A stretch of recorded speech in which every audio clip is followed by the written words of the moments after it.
الحمدللہ وکفا والصلاة والسلام علی من لا نبی بعدہ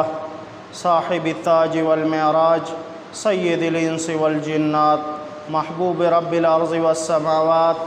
الذي اسمه مكتوب في الانجیل والتوراة ارسلہ اللہ تعالی بالحق بشیرا ونذیرا وداعیا الی اللہ باذنہ وسراجا منیرا اما بعد فاعوذ باللہ من الشیطان الرجیم بسم اللہ الرحمن الرحیم اہدنا الصراط المستقیم صراط الذین انعمت علیہم آمنت باللہ صدق اللہ العظیم وصدق رسولہ النبی الکریم ونحن علی ذلک لمن الشاہدین والشاکرین والحمد للہ رب العالمین اما بعد میرے مسلمان بھائیوں، اللہ جل جلالہ کی حمد و ثنا کے بعد حضور نبی کریم صلی اللہ علیہ وآلہ وسلم پر لاکھوں کروڑوں درود کے بعد میرے دوستو، پچھلے جمعے ہم نے حقوق العباد کے بارے میں کتاب ریاض الصالحین امام نووی رحمہ اللہ نے جو باب قائم کیے ہیں تصوف پر، اس کے بارے میں آپ کو چند حدیث مبارکہ اور اس کی تشریحات آپ کے سامنے بیان کی تھی۔ آج کتاب ریاض الصالحین کا ایک نیا باب جو امام نووی رحمہ اللہ نے اپنی کتاب ریاض الصالحین میں بیان کیا ہے، باب فی الضلالۃ علی خیر الدعاء الی ہدی او ضلالۃ، یعنی یہ باب دوسروں کو بھلائی کی رہنمائی کرنے کے بیان میں ہے، یعنی اس باب میں اس کی فضیلت بیان کرنی مقصود ہے کہ کوئی شخص کسی دوسرے شخص کو کسی نیکی کی طرف دعوت دے یا کسی نیک کام کی طرف بلائے، اور دوسری طرف کوئی شخص دوسرے کو کسی برائی کی طرف دعوت دے تو اس کے عذاب اور گناہ کا بیان اس باب میں ہے۔ اور اس باب میں علامہ نووی رحمہ اللہ نے 3 حدیث مبارکہ بیان کی ہیں۔ پہلے ان حدیث مبارکہ کو سن لیں اور اس کا خلاصہ سن لیں، اس کے بعد انشاءاللہ ان کی تشریح میں کچھ باتیں کریں گے۔ پہلی حدیث مبارک ہے عن ابن مسعود رضی اللہ تعالی عنہ عقبۃ بن عامر الانصاری البدری رضی اللہ تعالی عنہ قال قال رسول اللہ صلی اللہ علیہ وآلہ وسلم من دل علی خیر فلہ مثل اجر فاعلہ او کما قال علیہ الصلاۃ والسلام۔ یہ حدیث مبارک حضرت ابو مسعود انصاری رضی اللہ تعالیٰ عنہ سے روایت ہے کہ رسول اللہ صلی اللہ علیہ وآلہ وسلم نے ارشاد فرمایا، جو شخص کسی کو بھلائی کی طرف بلائے یا بھلائی کی طرف رہنمائی کرے، قول سے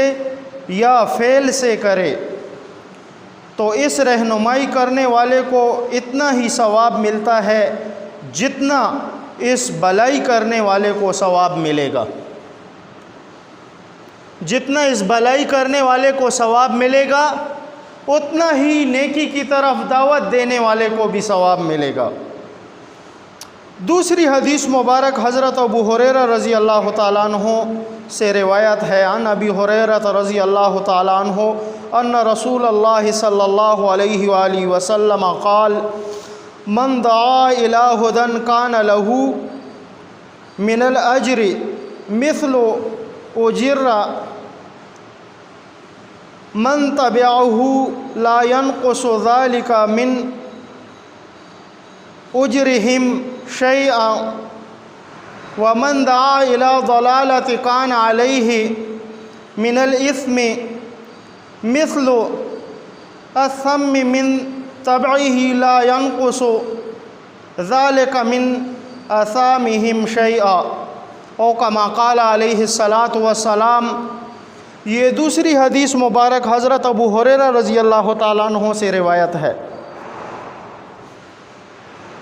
حضور نبی کریم صلی اللہ علیہ وآلہ وسلم نے ارشاد فرمایا کہ جو شخص کسی دوسرے کو ہدایت کی طرف بلائے تو اس کی ہدایت کی پیروی کرنے والے جتنے لوگ ہوں ان سب کو جتنا ثواب ملے گا، اس رہنمائی کرنے والے کو بھی اتنا ہی ثواب ملے گا۔ فرض کیجئے کہ کسی شخص نے ایک بڑے مجمع کو ایک نصیحت کی اور ایسے عمل کی نصیحت کی جس پر وہ لوگ پہلے کاربند نہیں تھے، اس کے کہنے کی وجہ سے وہ لوگ اس بلائی کے کاربند ہو گئے، تو جتنے لوگوں کی اصلاح ہوئی ان سب کو جتنا ثواب ملنا ہے اتنا ہی ثواب اس رہنمائی کرنے والے کو بھی ملے گا۔ کسی کو یہ شبہ ہو کہ اس نیک عمل کرنے والے کو جتنا ثواب ملتا ہے ان کے ثواب کا کچھ حصہ کم کر کے اس رہنمائی کرنے والے کو دے دیے جائے گا، تو ایسا نہیں ہے، بلکہ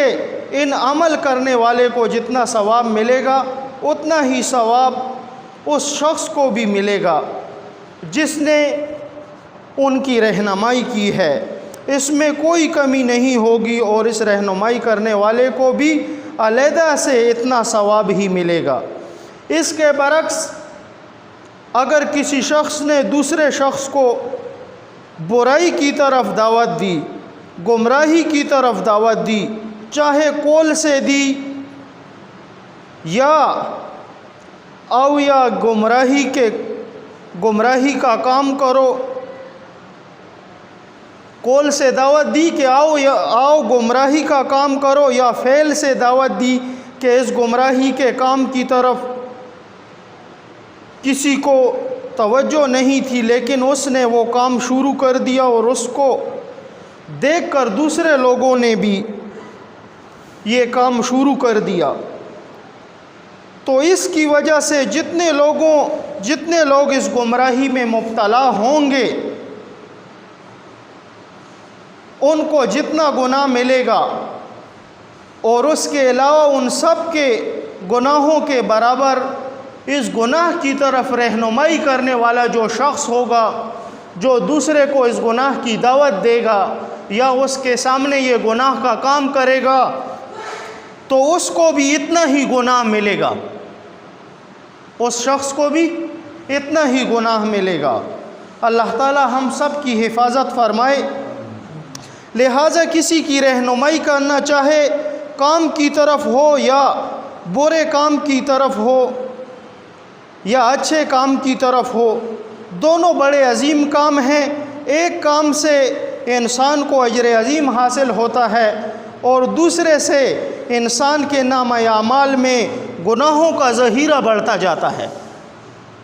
اگر کسی کو برائی کی طرف آپ نے دعوت دی تو جتنی برائی کے کام وہ کرے گا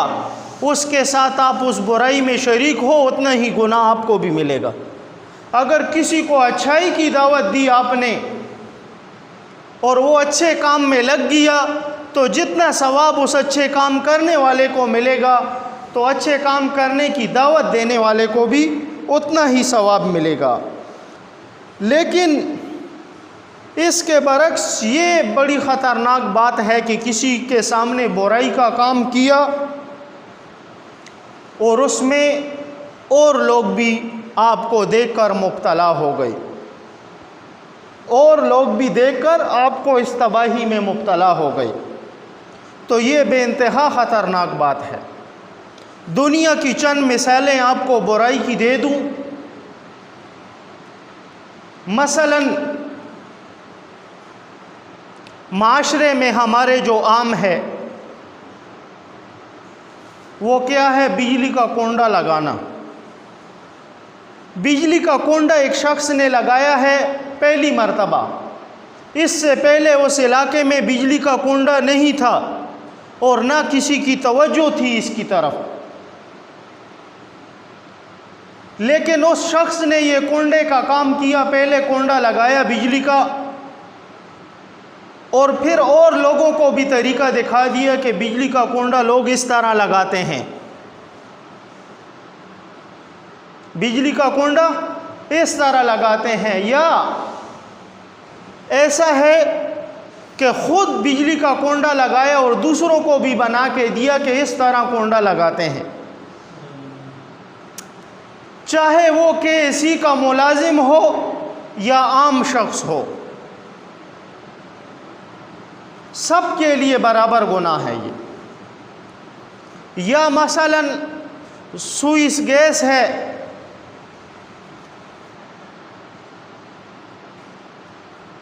اس کی چوری کا کسی کو پتہ نہیں ہے کہ کس طریقے سے اس کی چوری ہوتی ہے، لیکن ایک شخص ہے اس نے اس چوری کی بنیاد رکھ دی، اوروں کو طریقہ دکھا دیا، اوروں کو طریقہ دکھا دیا کہ اس طریقے سے یہ کرتے ہیں، تو خود بھی گناہ ملے گا اور جو لوگ گناہ کریں گے ان کے ساتھ گناہ میں یہ بھی شریک ہوگا۔ جیسے معاشرے کے اندر کسی کو پتہ نہیں ہے کہ شراب کیا چیز ہے، شراب ہے تو حرام، اس کی حرمت کا ذکر ہے قرآن کریم میں اور حدیث مبارکہ میں، لیکن معاشرے میں کسی کو پتہ نہیں تھا، ایک شخص نے شراب پینی شروع کر دی، ایک شخص نے شراب پینی شروع کر دی اور لوگوں کو دکھاتا رہا کہ اس میں دیکھو تمہیں نشہ چڑھے گا اور یہ ہوگا اور وہ ہوگا تم، تو اس کے ساتھ لوگوں کو یہ دعوت بھی پھیلا دی اس نے۔ اب اس شراب پینے والے نے جتنا گناہ کیا ہے اور لوگ پیتے رہیں گے، اس شخص کو برابر کا گناہ ملے گا اس کا، یہ بھی ان کے ساتھ گناہوں میں شریک ہو گیا۔ یا مثلاً سود حرام ہے، اللہ پاک نے قرآن کریم میں اس کی حرمت کا ذکر کیا ہے، لیکن ایک شخص اٹھا اور اس نے معاشرے کے اندر سود کا کام کیا اور اس نے کہا کہ اس میں یہ بچت ہے، یہ بچت ہے اور اس کے یہ فائدے ہیں اور یہ ہے یہ ہے، ظاہراً انسان کو فائدہ لگتا ہے، باطن میں یہ کیا ہے؟ باطن میں یہ کفر ہے، باطن میں کفر ہے یہ، لیکن ایک شخص نے یہ کام شروع کر دی اور اوروں کو دعوت دے دی، اوروں کو دعوت دے دی اور لوگ بھی یہ کام کرنے لگ گئے، تو جتنے لوگ اس گناہ میں مبتلا ہوں گے وہ شخص ان کے ساتھ شریک ہوگا۔ جیسے آج کل ہمارے معاشرے کے اندر بیمہ پالیسیوں والے یہ گھروں پر گھومتے پھرتے ہیں کہ تم یہ کرا لو، یہ پالیسی کرا لو، وہ پالیسی کرا لو، اور پھر ان کے پاس جعلی فتوے بھی ہوتے ہیں، جعلی فتوے لکھائے ہوتے ہیں، انہوں نے کچھ پیسے میں سے دے کر وہ فتوے ہوتے ہیں ان کے پاس کہ دیکھو تمہارے مفتیوں نے اس پر فتویٰ دیا ہے کہ یہ بیمہ پالیسی تو حلال ہے، حالانکہ سراسر کام سود کا ہوگا۔ قرآن کریم میں اللہ پاک نے سود کو حرام قرار دیا ہے، اور یہ شخص نعوذ باللہ کہے گا کہ نہیں یہ پالیسی کر لو، اس پر تو مفتیوں نے فتویٰ دیا اور یہ وہ، حالانکہ حقیقت میں کسی مفتی نے فتویٰ نہیں دیا ہوگا، جھوٹ ہوگا وہ، اور جھوٹے فتوے انہوں نے بنائے ہوں گے، لیکن علماء کی طرف اس کو منسوب کر کے لوگوں کو اس سود میں مبتلا کرنے کی کوشش کریں گے، لوگوں کو اس کی طرف دعوت دینے لگیں گے، حالانکہ یہ سراسر قرآن کریم کی آیات کا انکار ہوا۔ قرآن میں اللہ پاک نے فرما دیا کہ سود حرام ہے، اور یہ شخص لوگوں کو دعوت دے رہا ہے کہ تم آؤ یہ پالیسی پکڑو اور وہ پکڑو، تمہیں یہ فائدہ ملے گا اور وہ فائدہ ملے گا، اور دیکھو میرے پاس تو مفتیوں کے فتوے ہیں، حالانکہ قطعاً یہ کام جائز نہیں ہے، اور سراسر یہ قرآن کریم کی آیات کریمہ کی خلاف ورزی ہے کہ اللہ پاک نے سود کو حرام قرار دیا اور تم لوگوں پر حلال کر رہے ہو۔ تو یہ سراسر قرآن کریم کی آیات کا انکار ہوا۔ جیسے جو غیر مذہب لوگ ہیں نعوذ باللہ خنزیر کا گوشت کھاتے ہیں، حالانکہ اس کو اللہ پاک نے حرام قرار دیا خنزیر کو، لیکن وہ لوگ تمہیں کہیں گے آخر اس کے کھانے میں کون سی برائی ہے کہ تم لوگ نہیں کھاتے، اس کے نقصان کیا ہے کہ تم لوگ نہیں کھاتے؟ سب سے بڑا نقصان اس کا یہ ہے کہ اللہ پاک نے ایک چیز کو حرام قرار دے دیے، اس سے بڑا نقصان دوسرا نہیں ہے کہ انسان اس کا استعمال کرے، اور انسان کے لیے یہ مفید نہیں ہوگا، اس لیے اللہ پاک نے اسے حرام قرار دیا ہے۔ لیکن ہمیں ان باتوں کے اندر جانے کی ہمارے لیے کوئی گنجائش نہیں۔ اللہ پاک نے ایک حکم دے دیا کہ یہ چیز حرام ہے تو حرام ہے، اس کے اندر تحقیقات کی ضرورت ہمیں نہیں، ہمیں اس چیز کا اختیار نہیں ہے کہ ہم اس کے اندر تحقیقاتیں کریں کہ کیوں حرام ہے اور کس وجہ سے حرام ہے۔ ہم اللہ کے بندے ہیں، ہمارا وہ رب ہے، ہمارا خالق مالک وہ ہے، ہم اس کے حکم پر چلیں گے، ہم اس کی مانیں گے، اور اس کے محبوب آقا علیہ الصلاۃ والسلام نے جو حکم ہمیں فرمائے اپنی حدیث مبارکہ میں، ہم ان پر عمل کریں گے، اپنے دماغ کا استعمال ہم ان چیزوں میں نہیں کریں گے۔ عرض یہ تھی کہ برائی کی طرف دعوت دینے والا،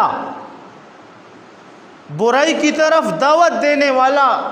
یہ بھی اتنا ہی گناہگار ہوگا جتنا برائی کا کام کرنے والا ہوگا۔ شیخ الاسلام حضرت مفتی تقی عثمانی صاحب دامت برکاتہم العالیہ اپنی کتاب اصلاحی خطبات میں اس بارے میں لکھتے ہیں، اس حدیث مبارکہ کی تشریح میں جو امام نووی رحمہ اللہ نے ریاض الصالحین میں نقل کی ہے، فرماتے ہیں کہ جیسے نیکی کا کام کرنے والا نیکی کا کام کرتا ہے اور جس نے اس کو نیکی کی طرف دعوت دی ہے، تو جتنا ثواب نیکی کرنے والے کو ملتا ہے اتنا ثواب اس رہنمائی کرنے والے کو بھی ملتا ہے جس نے اس کی رہنمائی کی ہے، نیکی کی دعوت دی ہے، اس کو جس نے اس کو اس نیکی کے کام کی دعوت دی ہے۔ یہ اللہ پاک کا نظام ہے۔ مثلا میں نے آپ کو بتا دیا کہ دیکھو اپنے بچے کو مدرسے میں داخل کرو، اور اگر یہ حافظ ہو گیا تو قیامت کے دن اس کے ماں باپ کو تاج پہنائے جائیں گے، قیامت کے دن اس کے ماں باپ کو تاج پہنائے جائیں گے، اور اس کی بڑی فضیلت ہے، اور قیامت کے دن اس کے ماں باپ کو عظیم خوشی نصیب ہوگی، اور قیامت کا وہ ہولناک دن ہوگا جس دن کوئی کسی کے کام نہیں آئے گا۔ اس دن اللہ پاک اس شخص کو خوشی دے گا۔ اس شخص نے یہ نیکی کی بات سنی اور اپنے بچے کو مدرسے میں بٹھا دیا، اور اس نے قرآن کریم پڑھا اور اس نے قرآن حفظ کر لیا، اور قرآن کا حافظ ہو گیا، اور ہر وقت قرآن کی تلاوت کرتا ہے، ہر وقت قرآن کی تلاوت کرتا ہے۔ تو اب جتنا ثواب اس شخص کو ملے گا اس کی رہنمائی اور دعوت کرنے والے کو بھی اتنا ثواب ملے گا نیکی کا۔ اور ایک شخص ہے، مثلا اس نے دیکھ لیا یا اس کو دعوت دی گئی کہ دیکھو یہ مسجد ہے اور مسجد اس میں کسی کا اختیار نہیں ہے، آؤ مسجد کی نعوذ باللہ چیزیں چوراؤ، مسجد میں نعوذ باللہ چپل چوراؤ، مسجد کی پانی کی ٹوٹیاں چوراؤ، اس شخص نے یہ دعوت دیکھ لی کہ بس یہ تو تیار کام ہے اور تیار پیسے آؤ، اس میں تو نہ کوئی رکاوٹ ہے نہ کچھ ہے، یا دوسرے کے گھر میں ڈاکہ ڈالو، تو وہ اس کام کا عادی ہو گیا۔ اب یہ دونوں اس گناہ میں برابر شریک ہیں، اب یہ دونوں اس گناہ میں برابر شریک ہیں۔ اور اگر ایک نیکی کا کام ہے، مثلاً جمعے کا دن ہے، ایک شخص آیا، اس نے اللہ کے گھر کی صفائی کی، مسجد کو دھویا اور صفائی کی، پوری اچھی طرح سے مسجد کی صفائی کر دی، جمعے کا دن ہے۔ دوسرے شخص نے اس کو دیکھا کہ یار یہ شخص ہر جمعے آتا ہے اور مسجد دھو کر چلا جاتا ہے، اگلے جمعے میں بھی ارادہ کرتا ہوں میں بھی آؤں گا اور یہ مسجد دوں گا۔ تمہارے نیک کام کی وجہ سے اس شخص پر جو اثر پڑا ہے، تو اتنا ہی ثواب تمہیں اس کا بھی ملے گا، نیکی کے کام کرنے والے کو، دعوت دینے والے کو بھی اتنا ہی نیکی کا ثواب ملے گا۔ اسی طرح ہمارے معاشرے کے اندر سود کا جو نظام عام ہو چکا ہے، میڈیا پر عام طریقے سے کہا جاتا ہے کہ آج کل پاکستان میں سود کی شرح اتنی بڑھ گئی ہے اور اتنی کم ہو گئی ہے، حالانکہ ہمارا یہ ملک بنا تھا لا الہ الا اللہ محمد الرسول اللہ صلی اللہ علیہ وآلہ وسلم کے نام پر، اس نام سے بنا تھا جس کی خاطر اللہ پاک نے کل کائنات کو پیدا فرمایا اور اپنی خدائی کے چرچے عام کیے۔ لیکن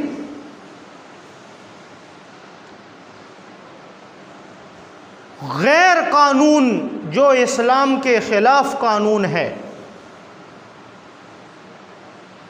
اس کو سن سن کر مسلمانوں نے اپنے ملک میں اس قانون کو شامل کر لیا اس کی شکوں میں، اور اس کو جگہ جگہ عام کر دیا، یہاں تک کہ مسلمان کو پتہ ہے یہ کام حرام ہے۔ اللہ پاک نے صراحتاً قرآن کریم میں فرما دیا کہ سود حرام ہے، لیکن مسلمان کی پلک جھپک اس پر کوئی اثر نہیں ہو رہا کہ کہیں ایسا تو نہیں ہے کہ میں قرآن کریم کی آیات پر رد کر رہا ہوں، کہیں ایسا تو نہیں ہے کہ آسمان سے آگ کے انگارے میرے اوپر برسنے لگیں، یا یہ زمین پھٹ جائے اور اس میں اندر چلا جاؤں میں۔ یہ ڈر نہیں رہا، اور نہ اس ملک کے اس کلمے کا ڈر رہا کہ اس کلمے کے نام پر یہ ملک بنا تھا، اور مسلمان نے یہ کلمہ پڑھا بھی ہوا ہے لا الہ الا اللہ محمد الرسول اللہ صلی اللہ علیہ وآلہ وسلم، اس کے باوجود ہم نے عام طور پر بالکل عام کر کے میڈیا کے اوپر صراحتاً بالکل سامنے پٹیاں چلائیں، اور اینکر پرسنوں نے یا تجزیہ کاروں نے اس پر بحث بھی کی کہ آج کل ملک میں سود اس شرح پر ہے، اس شرح پر ہے، یعنی